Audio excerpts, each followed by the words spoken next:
Hey, Flat Earth Subgenius here.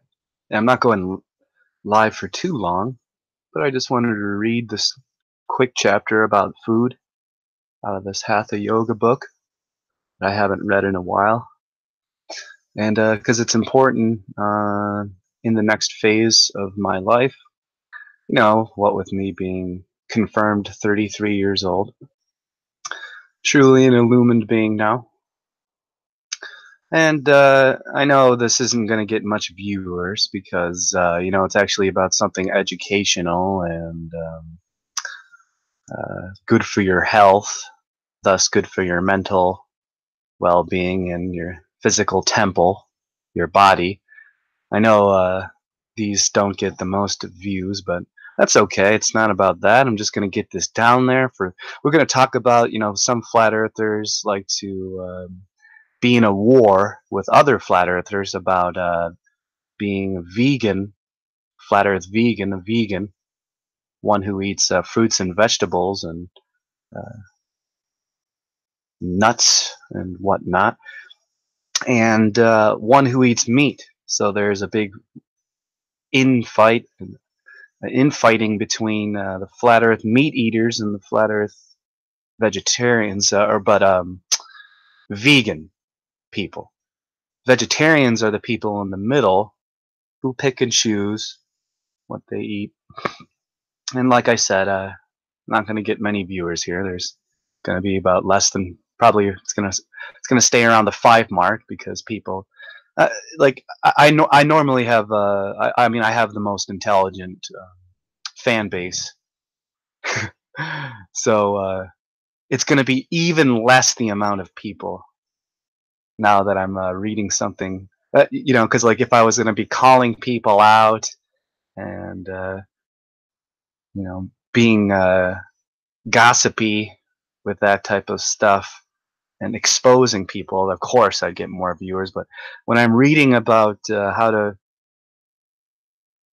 treat your body better by consuming the proper foods that you're supposed to eat, not going to get that many viewers. But okay, here goes.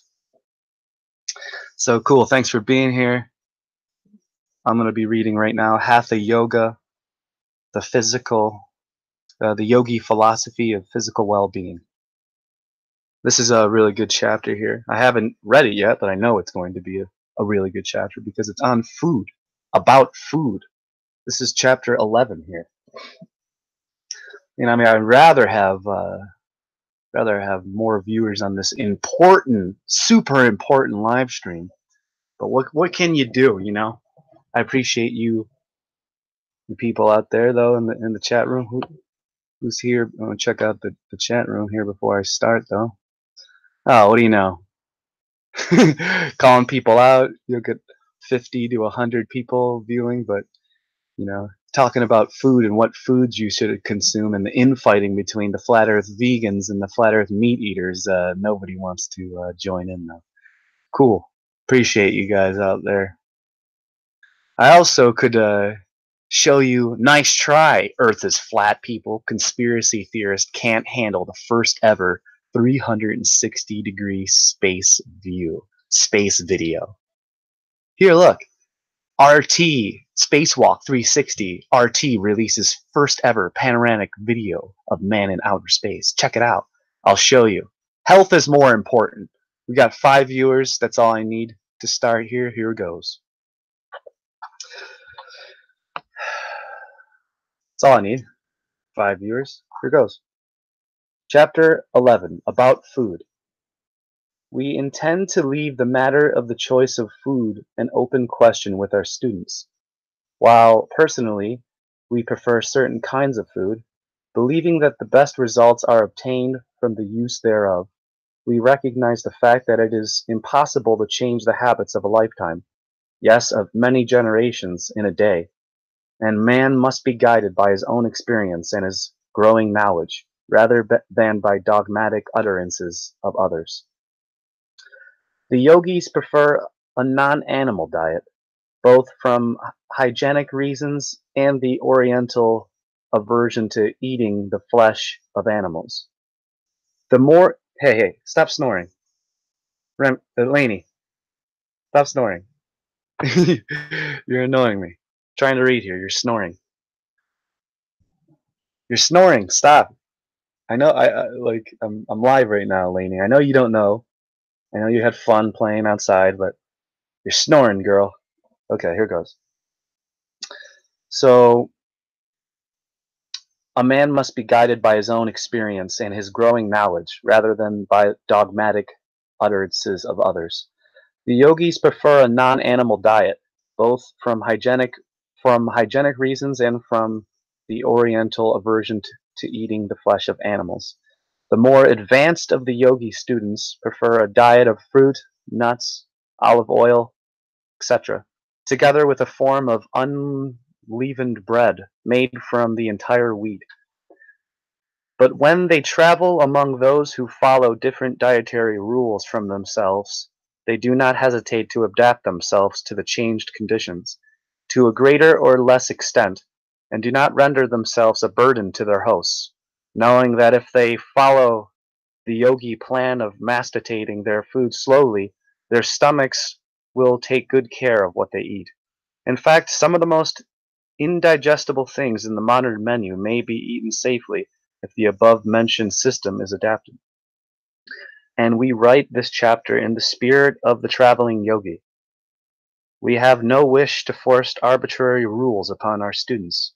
Man must grow into a more rational method of eating, rather than have it forced upon him suddenly. It is hard for one to adopt a non-meat diet. If he has been used if he has been used to animal flesh all his life, and it is equally difficult for one to take up an uncooked dietary list if he has been eating cooked dishes all his life. All we ask of you is to think a little on the subject and to trust your own instinct regarding the choice of food, giving yourself as great a variety as possible. The instinct, if trusted, will usually cause you to select that which you need for that particular meal, and we would prefer to trust the instinct rather than to bind ourselves to any fixed, unchangeable dietary. Eat pretty much what you feel like, providing you masticate it thoroughly and slowly, and give yourself a wide range of choice. We will speak in this chapter of a few things which the rational man will avoid, but will do so merely in the way of general advice. In the matter of non-meat eating, we believe that mankind will gradually grow to feel that meat is not its proper diet, but we believe that one must outgrow that feeling, rather than to have it beaten out of him. For if he longs for the flesh pots of Egypt, it is about as bad as if he really participated in the feast. Man will cease to desire meat as he grows, but until that time comes, any forced restraint of the meat habit will not do him much good. We are aware that this will be considered heterodox by many of our readers, but we cannot help that fact. Our statements will stand the test of experience. If our students are interested in the question of the relative advantages of particular kinds of foods, let them read some of the very good works which have been written upon the subject of recent years, but let them read upon the several sides of the question, and avoid being carried away by a particular fad of the writer whose book is before them. It is instructive and interesting to read of the comparative food values of the various articles upon our tables, and such knowledge will generally tend to a more rational dietary. But such changes must be the result of thought and experience, rather than upon the mere say-so of some person writing a hobby. We suggest that our students consider whether or not they are eating too much meat, whether they are living upon too much fat and grease, whether they are eating enough fruit, whether whole wheat bread would not be a good addition to their bill of fare, whether they are not indulging in too much pastry and made dishes. If we were asked to give them a general rule regarding eating, we would be apt to say, eat a variety of foods, avoid rich dishes, Do not eat too much fat. Beware of the frying pan. Do not eat too much meat. Avoid especially pig meat and veal. Let your general habit of eating tend toward the simple, plain fare, rather than towards the elaborate dishes. Go slow on pastry. Cut out hot cakes from your list. Masticate thoroughly and slowly, according to the plan we have given you. Don't be afraid of food. If you eat it properly, it will not hurt you, providing you do not fear it. We think, if you're enjoying this, like and share. Thanks for being here. We think it better to make the first meal of the day a light one. We think it better to make the first meal of the day a light one, as there is very little waste to repair in the morning, as the body has been at rest all night. If possible, take a little exercise before breakfast. If you once return to the natural habit of proper mastication, and experience the sensation that comes from proper eating, the abnormal appetites which have been acquired will fall from you, and natural hunger will return.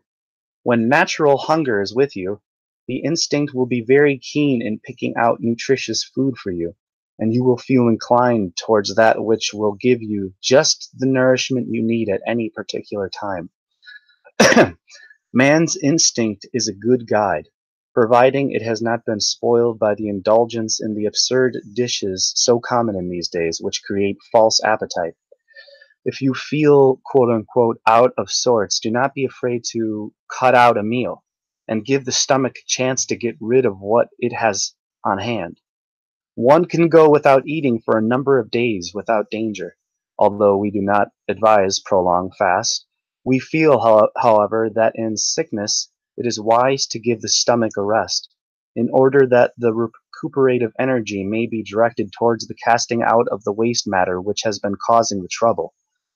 You will notice that the animals stop eating while they are sick and lie around until health is restored. Yeah, that's true. That's 100% true. When they return to the meals, we may take this lesson from them with considerable profit. That's 100% true. I notice when my doggies are sick, they don't eat at all until they're 100% healthy, even if it's for multiple days. It's pretty wild. We do not wish students to become food cranks who weigh, measure, and analyze every mouthful of food. We consider this an abnormal method and believe that such a course generates fear thought and fills the instinctive mind with all sorts of erroneous ideas.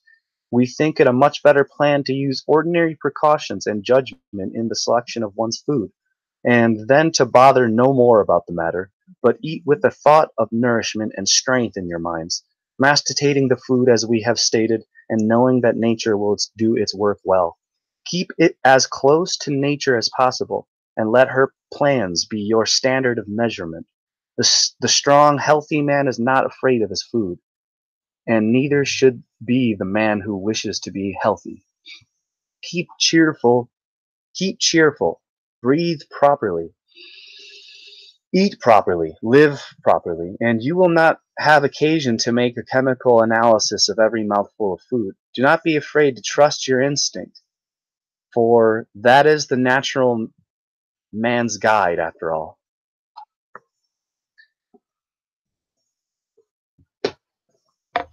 Got two more things to read right here. This is still about food. I'm going to stay on the topic of food.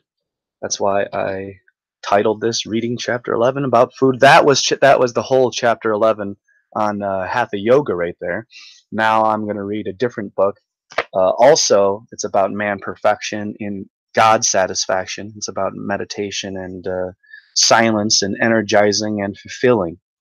Silence is the eloquent expression of the inexpressible. So let's see here.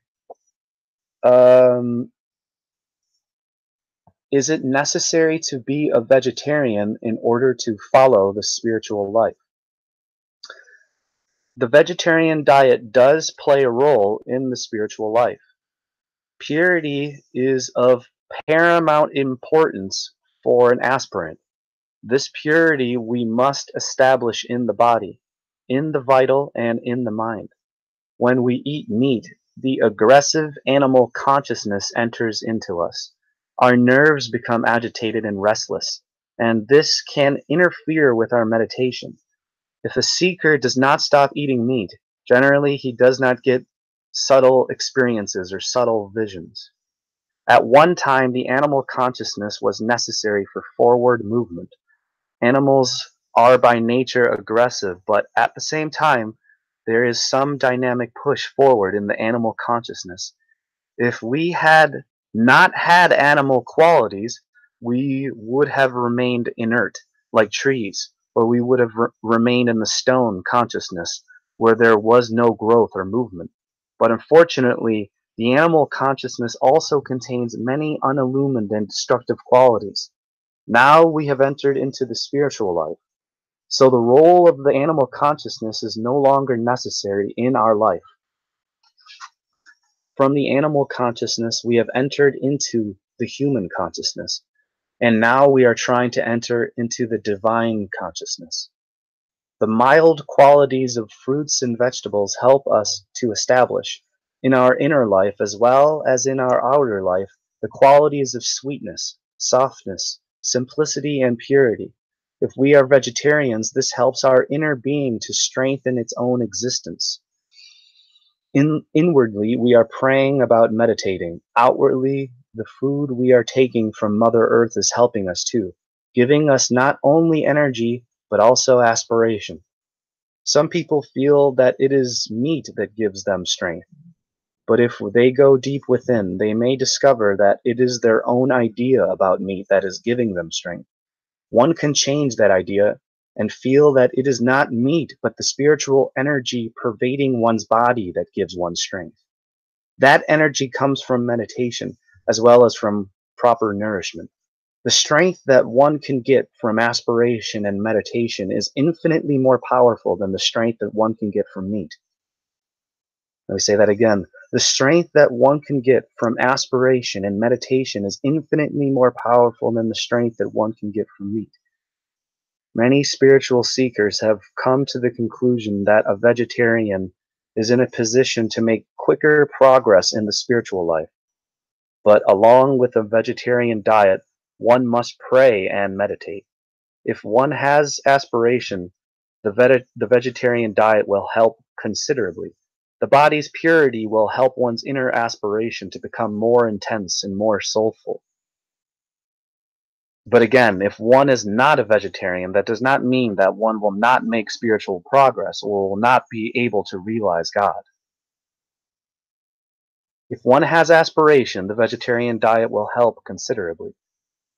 The body's purity will help one's inner aspiration to become more intense and more soulful. But again, if one is not a vegetarian, that does not mean that one will not make spiritual progress or will not be able to realize God. And for the final thing, thank you for sticking with me. This is the final book that I wanted to read. This is still on the subject of food. This is Conditions for Initiation, the Inner Voice. Before a master gives initiation, he imposes certain conditions which are essential for spiritual progress. A clean and upright life. Blessed are the pure in heart, for they shall see God. The integrity of the upright shall guide them. To renounce eating any meat, fish, eggs, or foods which contain them. So before a master gives initiation, he imposes certain conditions which are essential for spiritual progress. To renounce eating any meat, fish, eggs, or foods which contain them. To abstain from using intoxicants in general, but alcoholic drinks in particular. These conditions are imposed for the disciple's benefit.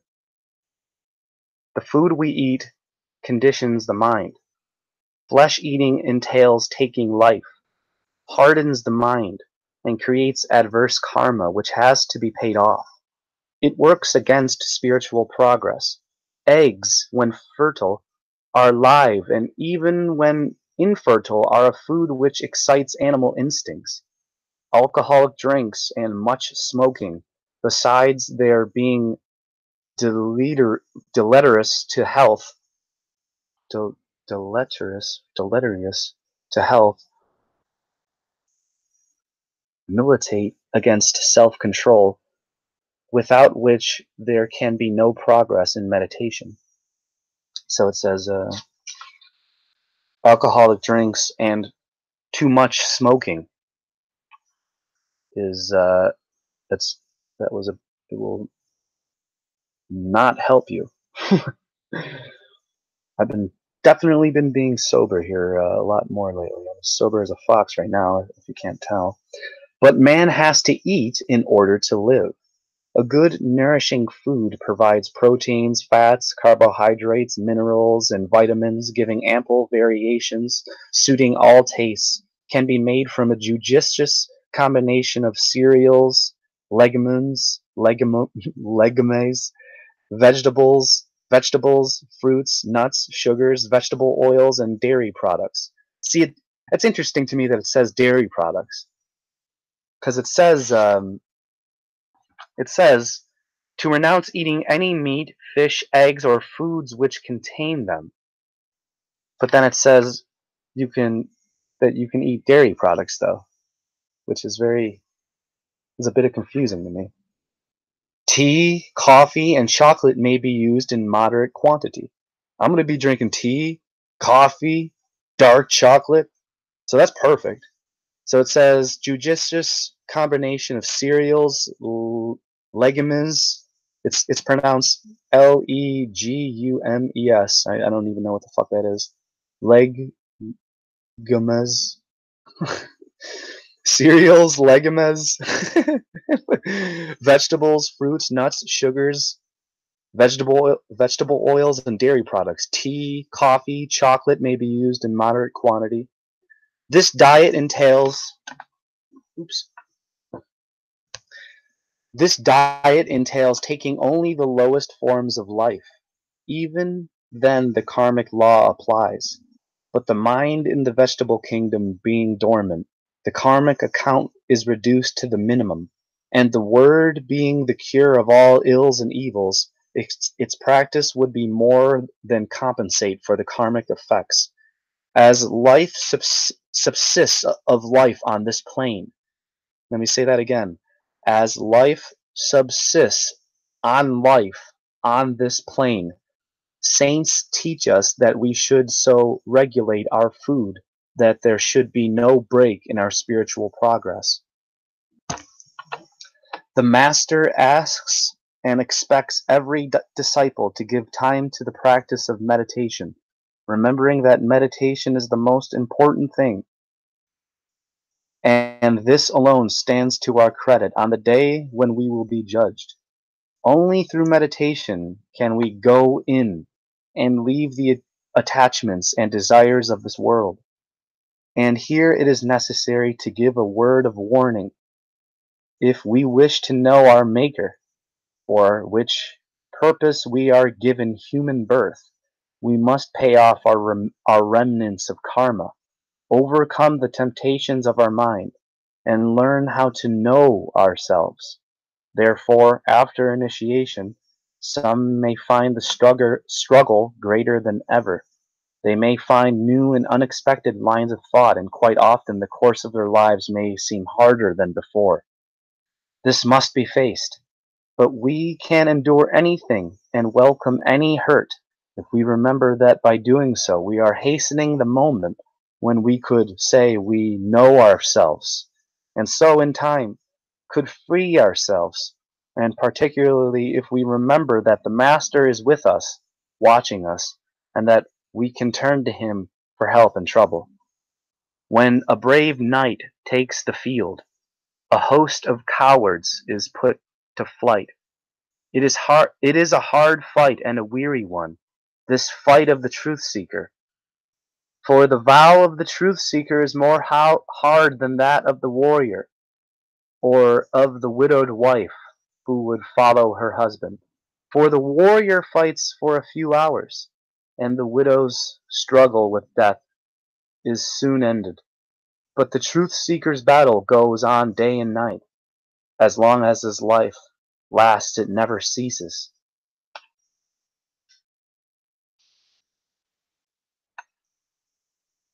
Shout out to the 6 people out there. I'm going to end this now. When a brave knight takes the field, a host of cowards is put to flight. It is a hard fight and a weary one, this fight of the truth seeker. For the vow of the truth seeker is more hard than that of the warrior, or of that of the widowed wife who would follow her husband. For the warrior fights for a few hours, and the widow's struggle with death is soon ended. But the truth seeker's battle goes on day and night. As long as life lasts, it never ceases.